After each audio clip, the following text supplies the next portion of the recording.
Достар, бізге АБС-ды 4 бұрышы берілген. Осы 4 бұрыштың периметрін табуымыз керекпіз.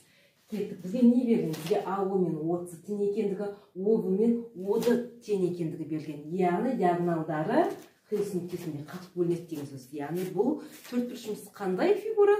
Параллелограмм. Солай ғой, мына екеуінен шығады. АБС-ды бізде параллелограмм. Параллелограмм қасиеті қандай? Қарама-қарсы қабырғалар бір-біріне параллель деген сөз. Солай ғой? Онда мына бұрышы 25 градус болса, онда бізде мына АД О бұрышында бізде 25 градус деген сөз. Солай ғой? Мына қабырғасы бізде 6 деп берген. Олай болса, не болады? Үш бұрыштың АОД, үш бұрышының бұрыштарын тарайтын О бұрышын тарайды. Не болады? 35-ке қосамыз 25 градус бізде. Қанша болады? 90 градус болады. Одан шығады бұрыш АОД бізде 90 градус деген шығады. Яғни мына жер бізде 90 градус болды. Онда мына жерде 90, мына жерде 90 градус жасайды. Онда бұл қандай фигура? Бұдан шығады АВС дегеніміз бізде ромб екен шығады. Солай ғой? Ал ромбтың қасиеті қандай? Ромбтың қасиеті барлық қабырғалар тең, яғни барлық қабырғалар 6 деген. Бұдан шығады периметр АБС-ды тең болады. 6-ны көбейтеміз 4-ке, 24.